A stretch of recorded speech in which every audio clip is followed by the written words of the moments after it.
கொடுமை என்ன தெரியுங்களா? ஒரு ஜனநாயக நாட்டுல அந்த கட்சிக்காக உழைத்து எண்ணற்ற வம்பு தும்புகளை வழக்குகளை வாங்கி சார் உங்களுக்கு சொல்றேன் சார், மறைக்கிறேன் சார், கொலை வழக்கை சந்திச்சேன் சார். என் பொண்டாட்டி புள்ளியோட போய் டெல்லியில இந்த எம்பிகள் வீட்டுக்கு போனேன் சார். இது மாதிரி பொய் வழக்கு போட்டாங்க காப்பாத்துங்கன்னு சொல்லிட்டு பேராசிரியர் போது ராமதாசன் ஒரு வீட்டுக்கு போனேன். பொன்னுசாமி எம்பி கதவு சாத்திட்டு கொலகார பையனுக்கு தங்கமலையை வெளியே போனாங்க. நானும் என் மனைவியும் பொட்டியை வைத்து தலைவர் பிளாட்ஃபார்ம்ல கிடந்தேன் சார். மொழி தெரியாத டெல்லியில பிரேம்குமார் என்கிற எஸ்பி என்னை சுட்டு பிடிப்பேன் என்று சொன்னார் சார். இதே அதிமுக ஆட்சியில் செய்யாத ஒரு பாவத்திற்கு அந்த வழக்கினை அனுபவித்தோம். நீதிமன்றம் தீர்ப்பளித்தது, உயர் நீதிமன்றம் தீர்ப்பளித்தது, உச்ச நீதிமன்றம். ஒரு வேல்முருகன் 15 ஆண்டு கால போலீஸ் பாதுகாப்போடு தமிழக மக்கள் எனக்கு 12 ஆண்டுகளுக்கு முன்னாடி பிஎஸ்ஓ உண்டு. ஒரு பிஎஸ்ஓ இருக்கிற வேல்முருகன் எப்படி கட்டி எடுத்து வெட்டி கொலை செய்வான், எப்படி அவன் அண்ணன் நம்பி வந்து வெட்டி கொலை செய்வான்னு சொல்லி நீதிமன்றம் தலைவரை மண்டல் அடிச்சு என்னை அதுல வழக்க இப்படிப்பட்ட துன்பங்களை எல்லாம் சந்திச்சிட்டீங்க சார். ஒரு விரக்தியின் எல்லையில இருக்கீங்க. அப்படியே பார்த்தா இவ்வளவு தியாகம், இவ்வளவு அர்ப்பணிப்பு, இவ்வளவு எல்லாம் சந்தித்தோம் சார். தினமலர் வழக்கு என்ன எத்தனை வழக்கு சார். பத்திரிகை ஊடகங்களை போய் தாக்கினார்கள். யார் தாக்கினார்கள்? யார் தாக்க சொன்னார்கள்? நீக்கமை உண்மையை பேச வருவாரா? குரு உண்மையை பேச வருவாரா? நான் உண்மையை பேச ஆரம்பித்தான். அவர்கள் எல்லாம் தாக்க சொல்லியிருந்தாங்களா? அது தாக்கு யார் சொல்லி தாக்கிறார்கள் என்பதை இன்றைக்கு அந்த வழக்குகளிலே தப்பித்து அந்த வழக்கில் குண்டாட் போய் உள்ள வந்த ஆனந்த் இன்றைக்கு கட்சியில் அடிப்படையில் நீக்கப்பட்டிருக்கான். ஆனந்த் நாளைக்கு பத்திரிகையாளர்கிட்ட சொன்னாலும் என்ன ஆகும்? உங்க நிலைமை என்ன ஆகும்? நீங்க சொல்லிட்டீங்களா? இப்ப இல்ல நான் சொல்லல. நீங்க நீக்கிறீங்க. எதுக்காக நீக்கிறீங்க? பத்திரிகை அலுவலகங்கள் தாக்கப்பட்டதுக்கு காரணம் ஜி.கே. மணின்றீங்களா? அது ஆனந்த் நீங்க கூட்டு கேளுங்க. எதுக்காக போய் அடிச்சான்? எந்த காரணத்துக்காக அடிச்சான்?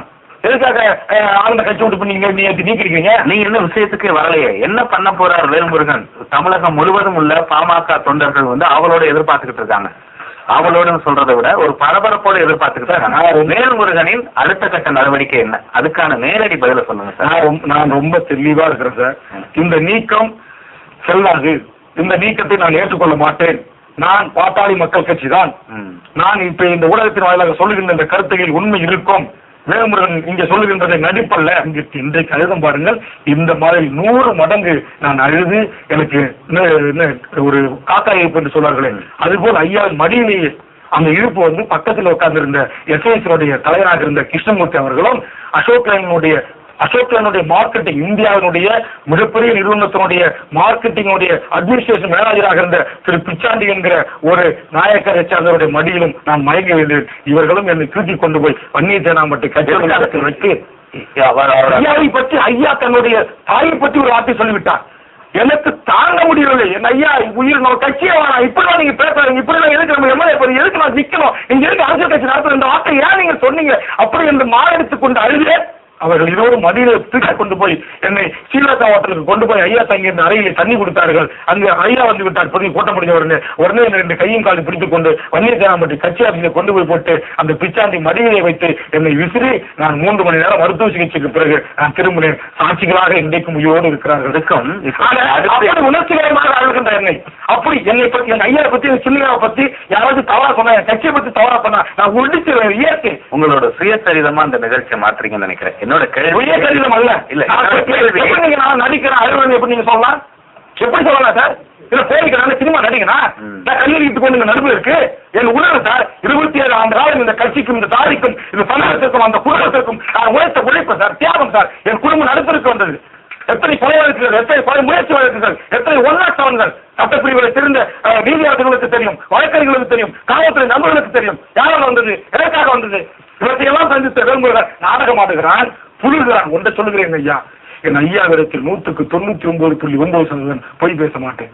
என் சின்னையாவிடத்தில் 100% பொய் பேச மாட்டேன். எந்த மந்திரி கிட்டையாவது, எந்த முதலமைச்சர் கிட்டையாவது, எந்த அரசு அதிகாரி கிட்டையாவது, யாருக்கிட்ட ஒரே ஒரு நபர்கிட்ட ஒரு சிங்கிள் பைசா வேல்முருகன் 10 ஆண்டு காலம் பதவியை பயன்படுத்தி பெற்றிருக்க அந்த நிறுவனங்கள் கைலாபுரம் தோட்டத்தில் தூக்கு மாட்டி நான் தொங்குவதற்கு தயாராக இருக்கிறேன். தூக்குகளை எதிர்த்து போராடுகிற வேல்முருகன் தூக்கு மாட்டிக் கொண்டு என்னுடைய நேர்மையை, என்னுடைய தியாகத்தை, என்னுடைய அர்ப்பணத்தை உங்களுக்கு நிரூபிக்க இந்த 2 கோடி மக்களுக்கு இல்ல, என் 6 கோடி தமிழ் மக்களுக்கும் புலம்பெயர்ந்த 10 கோடி தமிழ் மக்களுக்கும் தெரிந்து கொள்வதற்கு நிரூபிக்க தயாராக இருக்கிறேன். ஒரு சிறிய விளம்பர இடைவேளைக்கு பிறகு நிகழ்ச்சியை தொடருவோம் சார். நேயர்களே, ஒரு சிறிய விளம்பர இடைவேளைக்கு பிறகு மக்களுக்காகவும் சுற்றி வளைச்சு சொல்லாதீங்க. பாட்டாளி மக்கள் கட்சியிலிருந்து நீக்கப்பட்ட வேல்முருகன் அவரோட அடுத்த கட்ட நடவடிக்கை என்ன? அடுத்த கட்ட நடவடிக்கை தமிழகம் முழுவதும் நான் இந்த கட்சிக்காக உழைத்தவர். நான் 1987 உழைச்சிருக்கேன், நீண்ட காலமா உழைச்சிருக்கேன். விஷயத்துக்கு அதை நேற்றுக்கு ஒண்ணு சொல்லியிருக்காங்க சார். இல்ல இதை முடிச்சுட்டு அப்புறம் சொல்லுவாங்க. நான் இப்பதான் கட்சிக்கு வந்து சொல்லியிருக்காங்க சார். நான் வந்து 95% தான் கட்சி வாங்க விஷயம் தெரியாதவர்கள் சொல்லி இருக்கலாம் சார். அதை நம்புறாரு சார் ஐயா, அதை நம்புறாரு ஐயா. வேல்முருகன் யாரும் குடும்ப பின்னணி எப்ப கட்சிக்கு வந்தாலும் தெரியாம இருக்கிறாரு ஐயா. ஏன்னா அதான் வருத்தம். அடுத்து நீங்க என்ன செய்ய போறீங்க? அடுத்து உங்களோட நடவடிக்கை என்ன, அதை சொல்லுங்க. என்னுடைய நடவடிக்கை இந்த பாட்டாளி மக்கள் கட்சியை தமிழ்நாடு முழுவதும் வலுப்படுத்தி உண்மையான பாட்டாளி மக்கள் கட்சியாக என்னை நம்பி, நான் ஒரு பெரிய தலைவன் என்னை நம்பி வரணும்னு சொல்ல மாட்டேன், ஒரு கூட்டு முயற்சியாக பல்வேறு தலைவர்கள் இந்த நீக்கப்பட்ட நேற்று அதிகாரப்பூர்வமா நீக்கப்பட்ட பிறகு ஆயிரக்கணக்கான தொலைபேசியிலும் நிறைய பேர் உங்களுக்கு போன் கொண்டிருக்கிறார்கள்.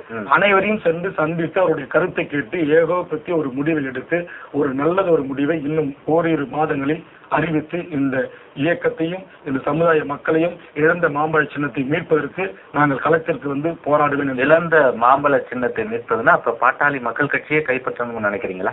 கைப்பற்றணும்னு சொல்ல வரல, நான் சொல்ல வரேன் இந்த கட்சிக்கான அங்கீகாரம் மாம்பழ சின்னம் அதை பெறுவதற்கு இந்த மக்களை தயார்படுத்துவேன். அப்ப நான் வேல்முருகன் பாட்டாளி சொல்லிட்டு என்ன செய்வாங்க, நாளைக்கு போட்டுக்கு போவாங்க. நீதிமன்றம் வேல்முருகன் நீ வந்து பாட்டாளி சொல்லக்கூடாது, உன்னை கட்சி விட்டு நீக்கிட்டாங்க நிர்வாக குழு, அதை வந்து இந்த கோர்ட்டு ஏற்றுக்கிறது அப்படின்னு சொன்னா நான் விட்டுருவேன் சார். நான் வேறு மாற்று சிந்தனை நோக்கி நான் பயணிப்பேன்.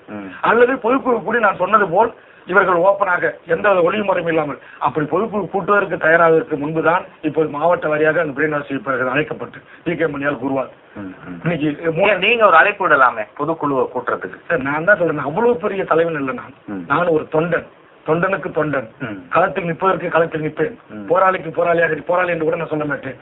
அப்ப இதுவரை நீக்கப்பட்டவர்களின் பட்டியலில் 10ஓடு 11 வேல்முருகன் அப்படின்னு சொல்றாங்களே, அப்ப அது சரியா இருக்கும்? யார் சொல்றாங்க நீங்க சொல்லுங்க. உங்க கட்சியை சேர்ந்த பலரும் சொல்றாங்க. பலரும் என்று சொல்வதை காட்டிலும் இதுவரையிலும் யாரும் என்னிடத்தில் அப்படி சொன்னது இல்லை. இல்ல நான் நிறைய நண்பர்களோட பாட்டாளி மக்கள் கட்சி நண்பர்களோட எல்லாம் பேசும்பொழுது அவங்க சொல்ற விஷயம் 10ஓடு 11. இந்த பாலிமார் தொலைக்காட்சியின் வாயிலாக நான் ஒரே ஒரு செய்தியை உறுதியாக சொல்ல விரும்புகிறேன். நான் எடுத்த முடிவு அல்ல இது. எதிரி என்ன ஆயுதம் ஏந்த வேண்டும் என்பதை யார் தீர்மானிப்பா? நான் என்ன ஆயுதம் ஏந்த வேண்டும் என்பதை என்னுடைய எதிரிதான் தீர்மானித்திருக்கிறார். அதை அவர்களுடைய நடவடிக்கையில் அவர்களுடைய எதிர்கால நடவடிக்கையில் நான் எந்த ஆயுதம் ஏந்த வேண்டும் என்பதை அவர்கள் தீர்மானிக்கப் போகிறார்கள். பொதுக்குழுவை கூட்டப் போகிறார்களா இல்லையா என்பதை தான் நான் அவளோடு எதிர்பார்த்துக் கொண்டிருக்கிறேன். ஓகே சார், ரொம்ப நன்றி சார். எங்களோட அழைப்பை ஏற்று இந்த நிகழ்ச்சியில பங்கேற்று உணர்ச்சிகரமா